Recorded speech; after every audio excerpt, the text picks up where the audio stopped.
Hi, Logan.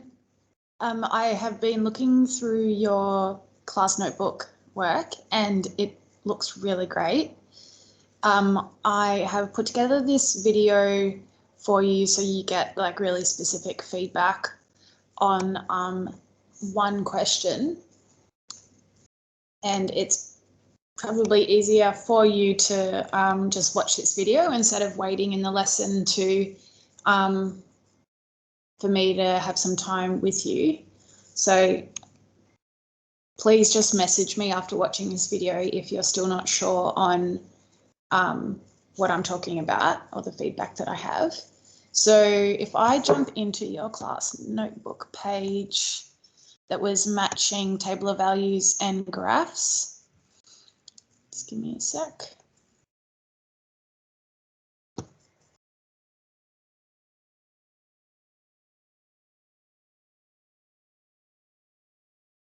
So the feedback I want to give you is about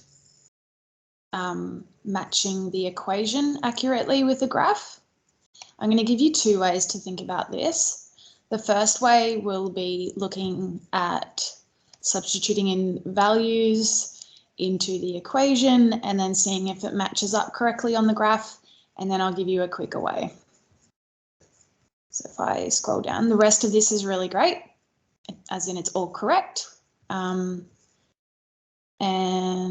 then hold on, this isn't your page because it's all empty. Whoops. Let me get into your page.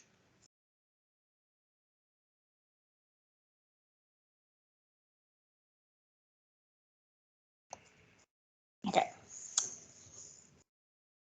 There we go.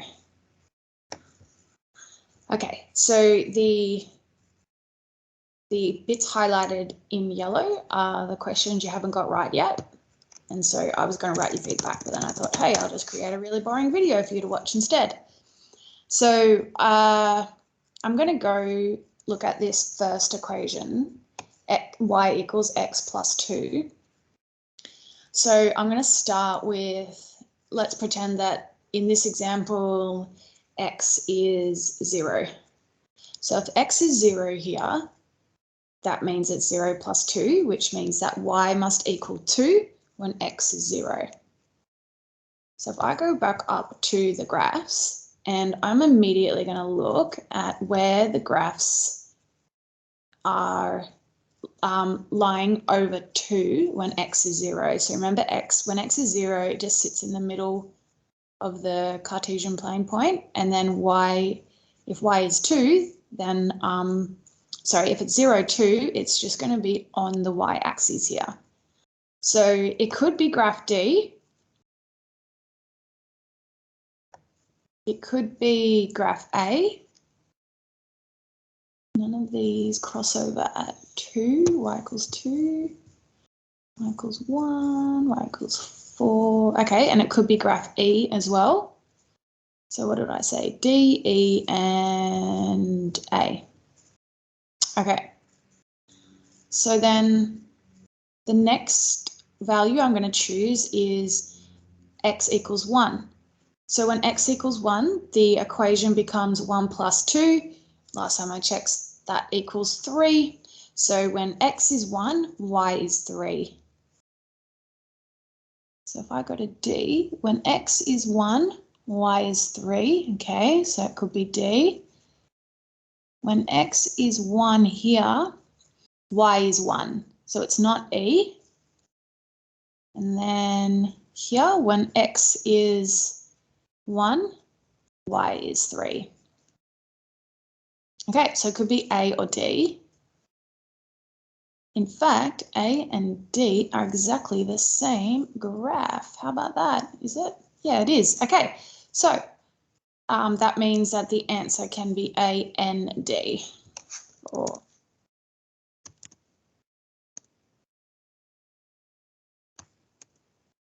Also means down here, see how they're the same question? So you can also add D and A down the bottom. So I'll unhighlight that. How many minutes am I at? 5 minutes. Okay, perfect. So that's one way to do it. I want to show you a quicker way. Hopefully you noticed there that I started with x equals 0 first because that's the easiest coordinate point to check. I'll show you why. Notice how the equation is x plus 2, and then in the other equations, x plus 4, negative x plus 2. Whenever there's a constant added on the end, that signifies always where the line, the straight line you're creating, where that crosses the y-axis. So have a look at this. So D, it's crossing over at 2. Graph E, it's crossing over at 2. Graph F, it's crossing over at 4. All right, so you can immediately start to tell which equation matches with each graph just with that. The other thing I wanted to show you is that how to use the coefficients that are essentially the numbers at the front of the x value. In these examples, we've got some positive numbers. We've got 0.5, and then this is actually 1x. We've got negatives as well, so -2 and negative x. Now, if I go back to this example here, y equals x plus 2, notice how in graph D and graph A, because they're the same graph, notice how the line is angled upwards. So as x increases, the y values are also increasing. So if when x is 1, y is 3. But as x increases to 2, y is then 4. And then when x is 3, y is 5. So if the coefficient attached to x is a positive number, that means that the line will be angled upwards. Now, there are some lines in here that are angled downwards. So as x increases, y decreases because x is being times by a negative number. So that kind of makes sense. If I go to maybe a more simple one, so equation E here, y is equal to -x plus 2. So I know that this equation is going to match a graph where the line crosses over the the y-axis at 2. And it's going to be angled downwards. So I go up to these ones.